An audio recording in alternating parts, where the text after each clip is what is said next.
আশিকেরা আরে তোমরা শুনে নাও, তোমরা জেনে নাও জাহান্নামের আগুনটার মধ্যে কি ভয়াবহ অবস্থা হইবে। আমি সংক্ষেপে শেষ করে দিতেছি। জাহান্নামের আগুন যে সময় দাউ দাউ দাউ দাউ দাউ দাউ করে জ্বলবে, তোমাকে যে সময় ফেরেশতারা টাইনা জাহান্নামের দিকে লইয়া যাইবে, চিৎকার করে কানবা ফেরেশতারা আরে ও আল্লাহর ফেরেশতারা, দুনিয়ার জমিনে আমি এত অপরাধ করে দিয়েছি, ভিক্ষা চাই রে, আমার জান তোদের কাছে ভিক্ষা চাই, আমার জাহান্নামে দেশি না। ওই দেখোস না জাহান্নামটা কালো হইয়া রইছে, দবদবায় আগুনটা জ্বলতেছে, আমার জাহান্নামে ফালাইস না। আমি প্রচারে শাকিলে সুন্নি মিডিয়া। আল্লাহর নবী মুহাম্মদ রাসূলুল্লাহ সাল্লাল্লাহু আলাইহি সাল্লাম বলতেছেন, উম্মত আমার তোমরা জেনে রাখো, উম্মত আমার তোমরা শুনে রাখো। দারমি শরীফের হাদিস। আমাদের মধ্যে অনেক রায় আছেন, আমরা সব সময় কিছু কিছু মানুষের মুখে শুনে থাকি ওয়াজে গিয়া কি লাভ হবে, ওয়াজে গিয়া কি ফায়দা হবে। আমরা তো ইউটিউবের মধ্যে, ফেসবুকের মধ্যে, ইন্টারনেটের মধ্যে ওয়াজ শুনতে পারি, আর আমল নামাজ এগুলাই হলো আসল। মসজিদে যাইব, নামাজ পড়ব, 5 ওয়াক্ত জামাতের সাথে কোরআন তেলাওয়াত করব, এমনি তুই আমল হয়ে যাবে। আমরা তো আমল করতেছি না। আলেম উলামায়ে আবার কি শিক্ষা দিবে? আল্লাহর নবীজি বলতেছেন, না রে উম্মত না, তুমি জানো নি কি উপকার হইব, কি লাভ হইব? একটা ইসলামের জলসায় গেলে, একটা ইসলামের আয়োজনে গেলে, একটা ইসলামের অনুষ্ঠানে গেলে তোমার কি লাভ হইব রে উম্মত? ও উম্মত, তোমার কি লাভ হইব জানো নি? ও উম্মত, তুমি মনে করছো নামাজ পড়লে লাভ হবে, রোজা রাখলে লাভ হবে, হজ করার সমর্থন আছে, হজ করলে লাভ হবে, যাকাত দিলে লাভ হবে, মসজিদ মাদ্রাসা বানাইলে লাভ হবে, মসজিদের মধ্যে থাকলে লাভ হবে।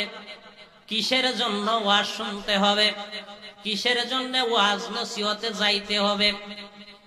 আল্লাহর নবীজি বলেন, ও আমার উম্মত, ওয়াজের মধ্যে ওই জন্য যাইবা তুমি জীবনে অনেক সগীরা গুনাহ করছো, তুমি তা নিজেও জানো না। তুমি জীবনে অনেক গুনাহ করছো উম্মত, তুমি জীবনে অনেক পাপ করছো, তুমি জীবনে অনেক অন্যায় করছো, তুমি জীবনে শুধু খাইছো, তুমি জীবনে ঘুষ খাইছো, তুমি জীবনে অপরাধ করছো, তুমি জীবনে অনেক জিনা করছো। উম্মত রে, তোমার ওই জিহ্বা দিয়া কত অন্যায় ভাবে আচরণ করেছো। আল্লাহ রাব্বুল আলামিন কত যে গাফফার, কত যে মেহেরবান, কত যে রহমান, কত যে রাহিম। তোমাকে দুনিয়ার মধ্যে পঞ্চ ইন্দ্র দ্বারা পাঠাইয়াছেন, তোমার কোনো অঙ্গের কমতি নাই। তোমার 2টা চক্ষু আছে, তোমার অঙ্গ আছে, তোমার 2টা হাত আছে, পাও আছে, তোমার সর্বদেহ সুস্থ আছে। তোমার এই কথা বলা চলে না, কারণ তুমি সুস্থ। সুস্থ যেই মুসলমান থাকবে, সেই মুসলমান করে বসে যেন না থাকে, সে যেন ওয়াজে যায়, সে যেন মাহফিলে যায়। মসজিদে থাকবে ঠিকই কথা, মসজিদে থাকলে সওয়াব হবে, নামাজ পড়লে, রোজা রাখলে, মসজিদের ভিতরে ইতিকাফ করলে সওয়াব হবে, ঠিক আছে। কিন্তু মসজিদের পাশে, মসজিদ চাইতে যদি 3 কিলো দূর, 4 কিলোমিটার দূর যদি কোনো ওয়াজ নসিহত হয়, ওই ওয়াজ নসিহতের মধ্যে রে বান্দা, তোমরা যদি একবার যাইবা, তোমরা যদি একবার অংশগ্রহণ করবা, উম্মত আমার তোমরা শুইনা রাখো, ওয়াজ নসিহতে গেলে পরে তুমি সারা রাত নফল ইবাদত করবা মসজিদের ভিতরে, সারা রাত নফল ইবাদত করিয়া যতগুলা সওয়াব পাইবা।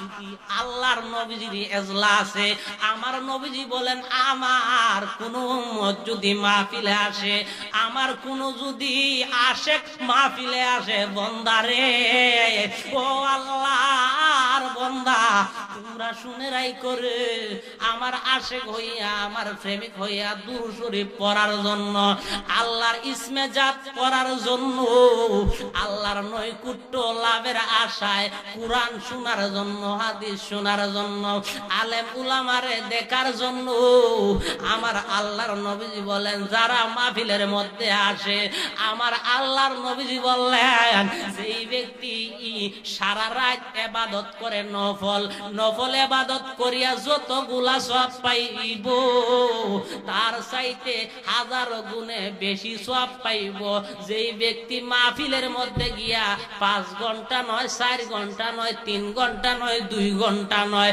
আমার আল্লাহ পাক রব্বুল আলামিন তাকে 2 ঘন্টা আমল করার বিনিময়ে, 2 ঘন্টা ওয়াজ করার বিনিময়ে, 2 ঘন্টা ওয়াজ শোনার বিনিময়ে, 2 ঘন্টা ওয়াজ আলেম উলামার মুখে যা করেছে, ওই ব্যক্তি যদি 2 ঘন্টা ওয়াজ শুনে, 2 ঘন্টা ওয়াজের মধ্যে যত ফজিলত পাইবে, আমার নবীজি বলেন 2 ঘন্টায় যত সওয়াব মাহফিলের মধ্যে গিয়া একটা মুসলমানে যতটা সওয়াব পাইব, যতটা নেকি অর্জন করব, সারা রাত আমলকে, সারা রাতের নফল নামাজকে যদি এক পাল্লায় তোলা হয়, আর যেই ব্যক্তি ওয়াজের মধ্যে গিয়া বসলো ওই ব্যক্তির যদি আমলটা এক পাল্লার মধ্যে তোলা হয়, ওই ব্যক্তির আমলটা বেশি হইয়া যাইব যে ব্যক্তি ওয়াজের মধ্যে গিয়া ওয়াজ শুনছে। জোরে বলেন না সুবহানাল্লাহ।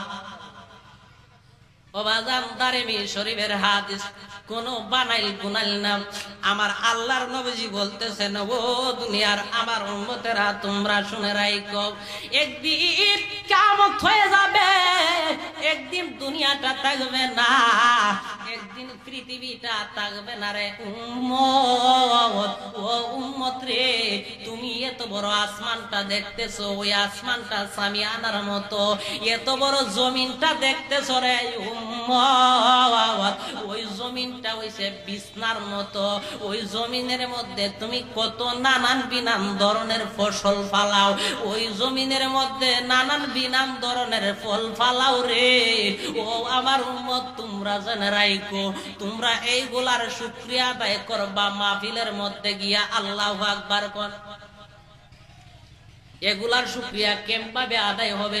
আল্লাহ রাসূল বলতেছেন যেই ব্যক্তির জায়গা আছে, জমি আছে, হঠাৎ নাও থাকে কিন্তু শ্বাস প্রশ্বাস সে নিতেছে আনতেছে, এটাও একটা নিয়ামত।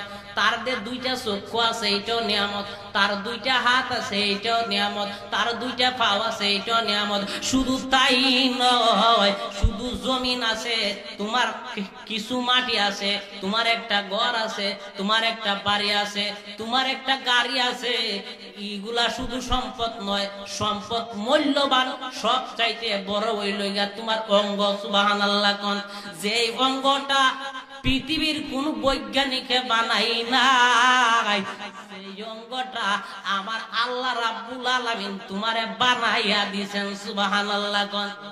ও বন্ধু, ওই অঙ্গর শুকরিয়া তুমি করবা মাহফিলের মধ্যে গিয়া, ওয়াজের মধ্যে গিয়া যদি সুবহানাল্লাহ বলবা, ফেরেশতারা বলতেছে আল্লাহর নবীজির উম্মতেরা রে, ও আল্লাহর নবীজির আশেকেরা, তোমরা যে সময় সগীরা গুনাহ লইয়া যাইবা, কবিরা গুনাহ লইয়া মাহফিলের মধ্যে যাইবা, পাহাড় পরিমাণ গুনাহ করবা, আরে ওই পাহাড় পরিমাণ গুনাহ লইয়া যখন তুমি মাহফিলের মধ্যে যাইবা, গিয়া যখন আলেম ওলামার সাথে সমর্থন মিলাইয়া যে সময় আল্লাহু আকবার বলবা, ইয়া রাসূলুল্লাহ বলবা, সুবহানাল্লাহ বলবা, আল্লাহ পাক রব্বুল আলামিন তোমার জীবনের সগীরা কবিরা গুনাহ, ছোট বড় গুনাহরে মাফ কইরা দিবেন। সুবহানাল্লাহ।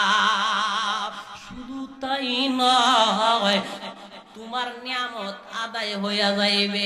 এই জন্য আল্লাহ পাক রব্বুল আলামিন কোরআনের মধ্যে বলতেছেন, লা ইন শাকারতুম লাযিদান্নাকুম ওয়া লা ইন কাফারতুম ইন্না আযাবি লাশাদীদ। আল্লাহ বলতেছেন, ও আমার বান্দা, তোমরা দুনিয়ার মধ্যে চক্ষু পাইছো, হাত পাইছো, জায়গা পাইছো, জমিন পাইছো, কত সুন্দর ফসল আমি আল্লাহ দিছি, কত সুন্দর ফল আমি আল্লাহ দিছি। আয় হায় রে, আপেল দেখলে কত ভালো লাগে, আঙ্গুর দেখলে কত ভালো লাগে, আমরা কত ধরনের নানান বিনাল ফসল দেখি, কলা দেখলে কত সুন্দর ভালো লাগে, পেঁয়াজ দেখলে কত সুন্দর ভালো লাগে, রসুন দেখলে কত সুন্দর ভালো লাগে, আলু দেখলে কত সুন্দর ভালো লাগে। ওই সমস্ত আনাজ তরকারি আল্লাহর ফসল, আল্লাহর দেওয়া নিয়ামত, কত ধরনের ফল ফলাদি আছে। ওই সমস্ত ফল ফলাদি খাইবারে আমার উম্মত, তুমি মহফিলের মধ্যে গিয়া, একটা সুন্নি সবার মধ্যে গিয়া যখন আলহামদুলিল্লাহ বলবা, তোমার সকল যত গুনাহ আছে সমস্ত গুনাহরে মাফ কইরা দিয়া আল্লাহ তোমার উপরে রাজি খুশি হইয়া যাইবেন। আল্লাহু আকবার কর। আমার নবীজি বলতেছেন, ও আমার উম্মতের দলেরা, তোমরা শুনে রাখো, যদি আল্লাহর দেওয়া নিয়ামত তোমরা পাইয়া শুকরিয়া আদায় না করো, শুধু নবীজি বলছেন না এই কথা, আল্লাহও বলছেন, আমার নিয়ামত পাইয়া যদি শুকরিয়া না করো, ইন্না আযাবি লাশাদীদ, আমি আল্লাহ তোমাকে পরকাল মাইনে কবর মাইনে তোমার পরজগতের মধ্যে তোমাকে জাহান্নামে দেওয়া হইব। আযাবি লাশাদীদ, আযাব শব্দের অর্থ শাস্তি। আযাব শব্দের অর্থ কি? আযাব শব্দের অর্থ হলো শাস্তি, হঠাৎ তারে আঘাত করা, তাকে শরীরের মধ্যে ফেরেশতারা অনেক জিনিস দ্বারা অত্যাচার করবে। হাদিসের মধ্যে এসেছে অত্যাচারটা কিরকম হবে। আল্লাহর নবী বলতেছেন, আমার উম্মতের দল, তোমরা যে সময় দুনিয়ার মধ্যে গুনাহ কইরা কবরে যাইবা, পাপ কইরা কবরে যাইবা রে, ঈমান ছাড়া কবরের মধ্যে যাইবা, তোমরা জানো নি কবরের আযাব কত ভয়াবহ, জাহান্নামটা কত ভয়াবহ রে আমার উম্মত। জাহান্নামের আগুনকে 1000 বছর পুরাইয়া ওই আগুনকে লাল করা হইছে। কি করা হইছে? ও আমার উম্মত, জাহান্নামের কথা স্মরণ হয়নি রে। দুনিয়ার মধ্যে আসিয়া তুমি কত ধরনের রং তামাশায় চলতেছো। 5 ওয়াক্ত নামাজ মুয়াজ্জিনে পড়ার জন্য ডাকে, 5 ওয়াক্ত নামাজ আদায় করার জন্য মুয়াজ্জিনে আযান দেয়, তোমার কোনো খোঁজ খবর থাকে না। তুমি তাকো দোকানে, তুমি তাকো বাজার হাটে, তোমার দুনিয়াবি লাঞ্ছনা ব্যঞ্জনা থাকে রে, দুনিয়াবি অসুবিধা তোমার মধ্যে থাকে, তুমি নামাজ পড়ার পর্যন্ত সুযোগ পাও না। আল্লাহর বান্দারে, আমি গুনাহগার এশকে নজরুল ইসলাম ফারুকী তোর পায়ের মধ্যে হাত দিয়া বলে যায়, আল্লাহ পাক রব্বুল আলামিন মানুষকে বানাইছেন শুধু একটা মাত্র কারণ। কয়টা কারণ? একটা মাত্র কারণ। ওই কারণটা কি? যদি আল্লাহকে প্রশ্ন করো, আল্লাহ পাক রব্বুল আলামিন কোরআনের মধ্যে বলে দিয়েছেন, ওয়া মা খালাকতুল জিন্না ওয়াল ইনসা ইল্লা লিয়াবুদুন। আমার বান্দারা রে, তোমাদেরকে কেন বানাইছি জানো নে? ওই কারণে আমি তোমাদেরকে বানাইছি আমার কর্ম করার জন্য, আমার ইবাদত করার জন্য, আমি আল্লাহকে ডাকার জন্য, আমি আল্লাহকে চিনার জন্য, আমি আল্লাহকে মানার জন্য, রাসূলুল্লাহকে চিনার জন্য, রাসূলুল্লাহর দুরূদ শরীফ পড়ার জন্য, জিকির করার জন্য, মাহফিলে যাওয়ার জন্য, মসজিদের মধ্যে যাওয়ার জন্য, মা বাবার খেদমত করার জন্য, জন্য, মুরব্বীদেরকে সম্মান করার জন্য, আলেম ওলামাদেরকে সম্মান করার জন্য, দান করার জন্য, সদকা দেওয়ার জন্য, মাজার মসজিদে যাওয়ার জন্য। আল্লাহ পাক রব্বুল আলামিন ওই সমস্ত ইসলামের দৃষ্টিতে যত ভালো কাজ আছে ওই আল্লাহকে ডাকার জন্য তোমাকে বানাইছেন। তুমি নিজের মন গড়া মতে চলতে পারবা না দুনিয়ার মধ্যে। নিজের মন গড়া চলার মতন তৌফিক তোমার আছে। তুমি একবারও আল্লাহর ভয় যদি না রাখো তাহলে তুমি নিজে নিজে পথভ্রষ্ট হইবা, নিজে নিজেই তুমি অন্ধকারে জগতে যাইবা। আলোর পথ তুমি দেখেও দেখবা না। ও বন্দা, তুমি শুনে রাখো, আল্লাহ তোমারে অযথা বানান নাই। তোমারে আল্লাহ বানাইছে তার ইবাদত করার জন্য। ভাইজান আমার আলোচনা অনেক লম্বা হয়ে যাবে, এদিকে গেলে আমি একটা জাহান্নামের আগুনের কাটিংটা বললাম।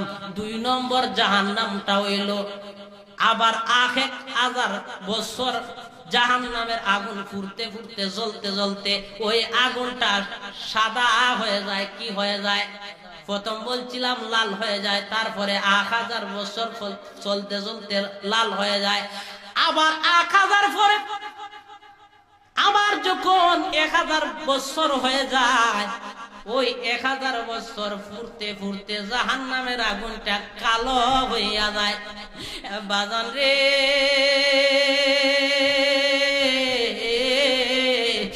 1000 বছর আগুনটায় ফুরতে ফুরতে লাল হয়ে যায়, 2000 বছর ফুরতে ফুরতে লাল হয়ে যায়, সাদা হয়ে যায়, 3000 বছর ফুরতে ফুরতে সাদা নয়, লাল নয়, কালো হয়ে যায়। বাজান রে, ওই 3 ধরনের আগুন, এই 3টা ধরনের আগুন রে, এইটা হইব জাহান্নামের আগুন। হাদিস শরীফের মধ্যে আল্লাহর রাসূল বলতেছেন, ও আমার উম্মতের দল, তোমরা জানোনি, তোমরা বুঝোনি জাহান্নামের আযাব কত ভয়াবহ, জাহান্নামের কত কঠিন শাস্তি তোমরা জানোনি।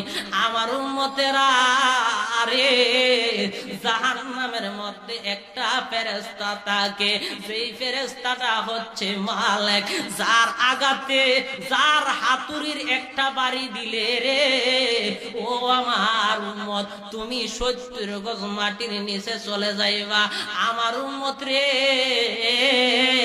দুনিয়ার মধ্যে এতিমের হক কেউ মারছনি রে, দুনিয়ার মধ্যে কেউ সুদ খাইছনি রে, দুনিয়ার মধ্যে কেউ ঘুষ খাইছনি রে, দুনিয়ার মধ্যে কেউ জিনা করছনি রে, দুনিয়ার মধ্যে কেউ মা বাবারে কষ্ট দিছনি রে, দুনিয়ার মধ্যে কেউ অপরাধ কইরো না। যদি ওই সমস্ত তোমার ভিতরে বদ আমল থাকে, সৎ আমল থাকে না, আমি রাসূলুল্লাহ কবরে কিভাবে যাইমু? তোমার আমলটাকে পরিশুদ্ধ করিয়া তুমি যদি কবরে যাইতে পারো রে বান্দা, তোমার সগীরা গুনাহ যদি থাকে, আমি রাসূল সাল্লাল্লাহু আলাইহি ওয়াসাল্লাম বলে দিলাম, শাফাতুল আহলিল কাবাইর মিন উম্মতি, ও আমার উম্মত, তোমার সগীরা গুনাহকে আমি রাসূল সাল্লাল্লাহু আলাইহি সাল্লাম মিজানের পাল্লার মধ্যে মীমাংস করে দিয়া জান্নাতি বানায়া দিমু। জোরে বলেন না সুবহানাল্লাহ। ওই আমার বাজান, তোমরা শুনে রাখো, আল্লাহর নবীজি বলতেছেন, কবরের মধ্যে জাহান্নামী ব্যক্তিকে যে সময় রাখা হইব, আমাদের ছেলেরা যখন আমাকে দাফন করবে, আপনার নাতি যে সময় আপনাকে দাফন করবে, আপনার সন্তান যে সময় আপনাকে দাফন করবে, ওই সময় সম্পর্ক বিচ্ছিন্ন হয়ে যাবে। কারণ মুর্দা মানুষকে আত্মীয় না। তুমি জীবিত থাকতে তোমার নাতি ছিল, তুমি জীবিত থাকতে তোমার ভাই ছিল, তুমি জীবিত থাকতে তোমার নানা ছিল, তুমি জীবিত থাকতে তোমার মা ছিল, তুমি জীবিত থাকতে তোমার বন্ধু ছিল, তুমি জীবিত থাকতে তোমার আত্মীয় স্বজন ছিল। সেই মাত্র তুমি ইন্তেকাল করবা বান্দা,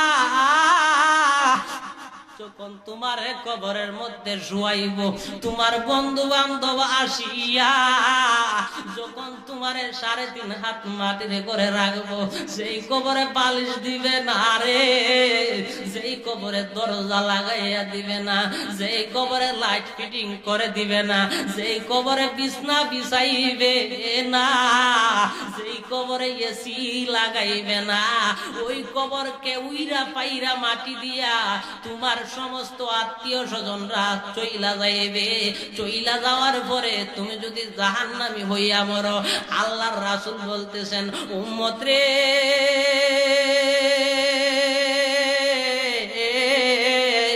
ও আমার উম্মত, তোমরা জাহান্নাম কত ভয়াবহ জানো নি রে?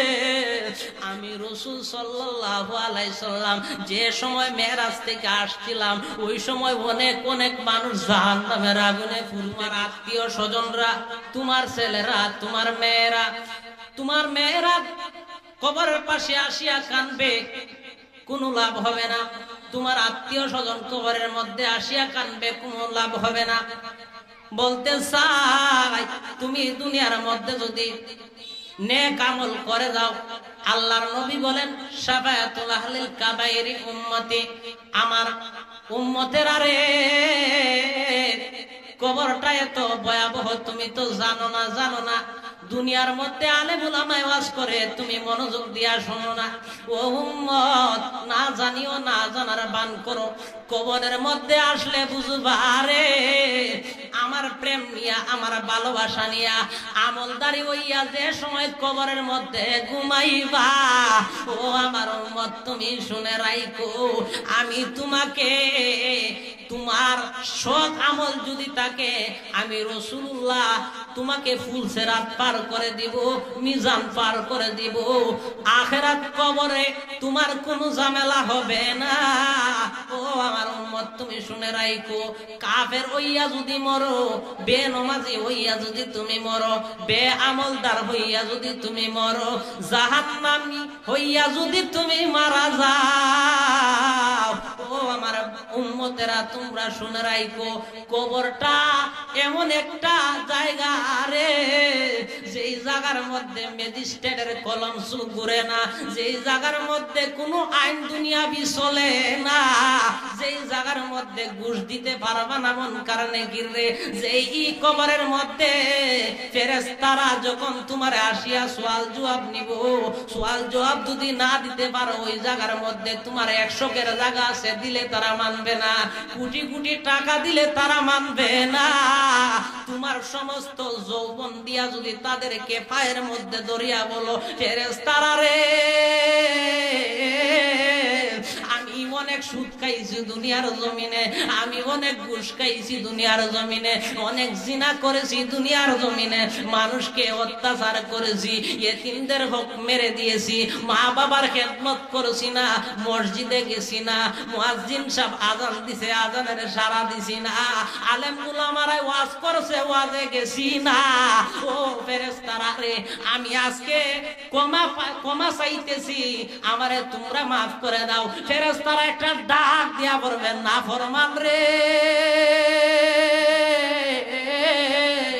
দুনিয়ার মধ্যে তো তুই অবশ্যই জানছ, আলেম উলামার মুখ থেকে, আলেম উলামায়ে বলছে, কবরের মধ্যে আল্লাহর হাবিব সাল্লাল্লাহু আলাইহি সাল্লাম বলে দিয়েছেন, যখন জাহান্নামী ব্যক্তি যদি হইয়া মারা যায়, কবরের মধ্যে শুয়াইয়া যখন তোমারে মাটি চাপা দিয়া সবাই চইলা যাইবে, একলা নিরিবিলি হইয়া কবরটা থাকবে, ওই সময় 99টা সাপ তার কবরের মধ্যে আসবে।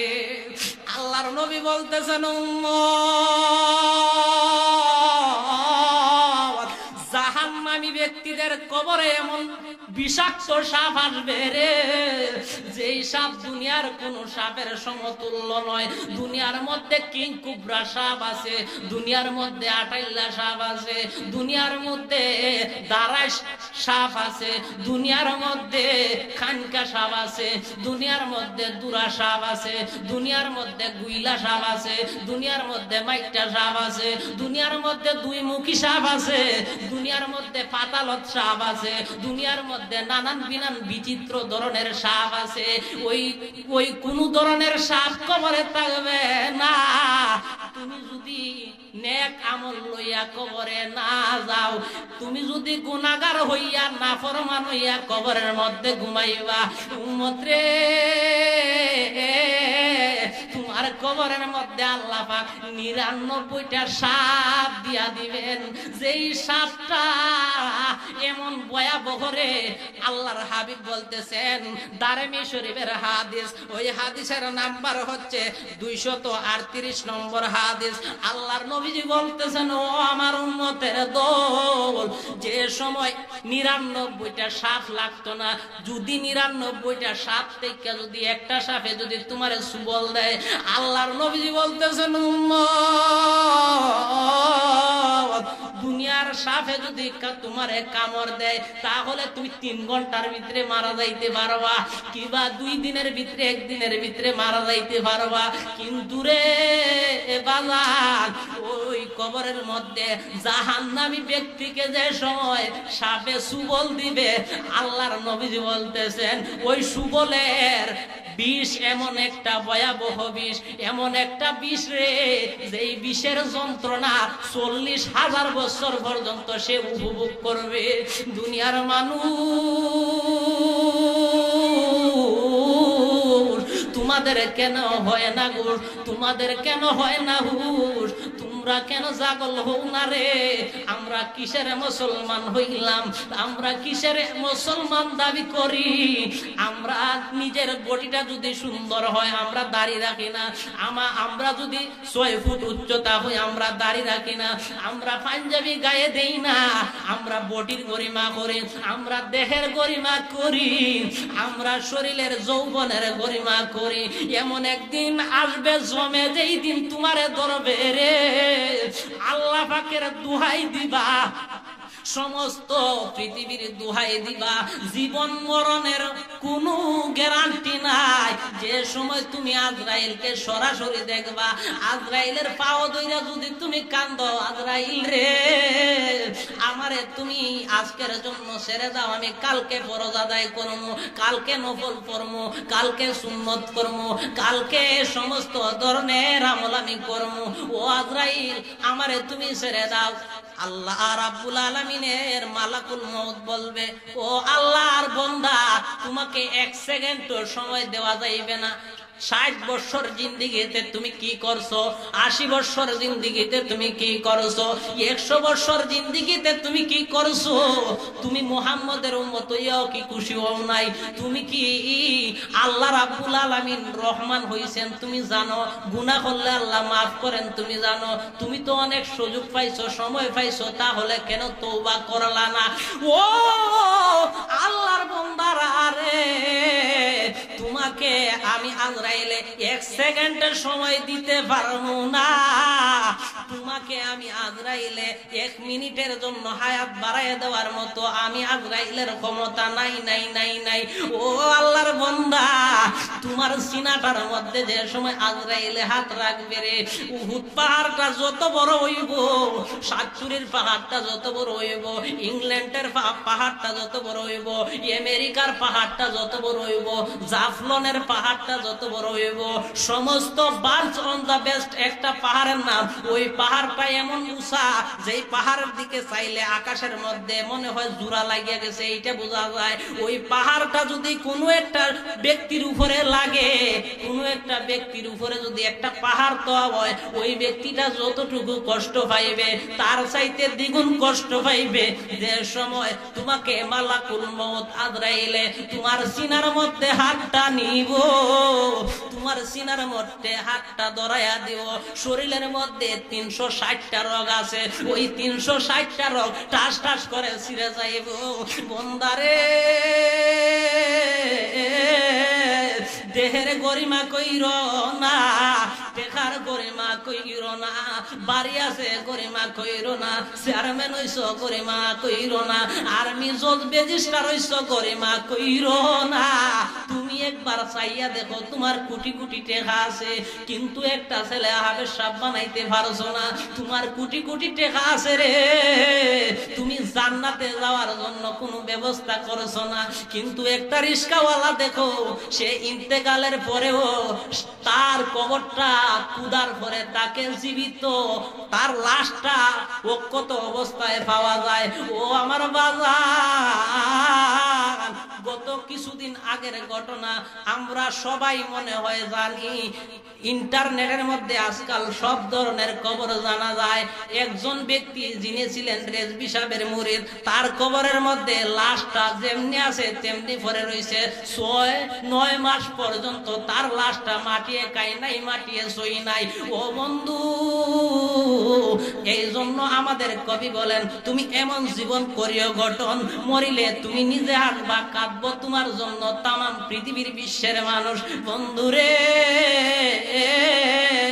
তুমি দুনিয়ার মধ্যে এমন একটা কর্ম করিয়া সবাইকে দেখাইয়া দাও যে আমি অমুকের সন্তান ছিলাম, দুনিয়ার মধ্যে অমুকের ছেলে ছিলাম, দুনিয়ার মধ্যে আমার মা ছিল অমুক কানের অমুক জায়গার, দুনিয়ার মধ্যে আমার বাবা ছিলেন কিরকম। তুমি এরকম একটা নেককার সন্তান হইয়া মৃত্যুবরণ কইরা ওই রকম একটা কেরামতি কইরা দেখাই দেও, কোনো আপত্তি নাই। আল্লাহর হাবিব বলতেছেন নবুয়তের দরজা বন্ধ হয়ে গেছে। কেউ নবী হইতে পারতো না যদি সে ইবাদত করে, নামাজ পড়ে, রোজা রাখে, লক্ষ লক্ষ বছর ইবাদত করলেও সে নবী হইতে পারতো না। কিন্তু ওলি হইতে পারবো। কি হইতে পারবো? যদি নামাজ পড়ে, রোজা রাখে, হজ করে, যাকাত দেয়, মা বাবার সেবা করে, এতিমের সেবা করে, মাদ্রাসা মক্তবে দান খয়রাত করে, ফিতরা দেয়, সমস্ত আমল করে, তাহলে ওই ব্যক্তিটা ওলি হইতে পারবো, নবী হইতে পারতো না। আল্লাহর নবীজি বলতেছেন, যদি ওলি হইয়া কবরে যাও, তোমার বংশের মধ্যে তোমার মা আছে, বাবা আছে, অন্য অন্য ধরনের আত্মীয় আছে, তুমি 10 জন ব্যক্তিরে তুমি নিজে নিজে বাচ্চা বাচ্চা জান্নাতে লইয়া যাইতে পারবা। সুবহানাল্লাহ বলেন। আমার নবীজির আশিকেরা, আরে তোমরা শুনে নাও, তোমরা জেনে নাও, জাহান্নামের আগুনটার মধ্যে কি ভয়াবহ অবস্থা হইবে। আমি সংক্ষেপে শেষ করে দিতেছি। জাহান্নামের আগুন যে সময় দাউ দাউ দাউ দাউ দাউ দাউ করে জ্বলবে, তোমাকে যে সময় ফেরেশতারা টাইনা জাহান্নামের দিকে লইয়া যাইবে, চিৎকার করে কানবা ফেরেশতারা, আরে ও আল্লাহর ফেরেশতারা, দুনিয়ার জমিনে আমি এত অপরাধ করে দিয়েছি, ভিক্ষা চাই রে, আমার জান্তদের কাছে ভিক্ষা চাই, আমার জাহান্নামে দেশি না। ওই দেখোস না জাহান্নামটা কালো হইয়া রইছে, দগদগায় আগুনটা জ্বলতেছে, আমার জাহান্নামে পালাইস না, আমি জাহান্নামের আগুন সহ্য করতে পারবো না।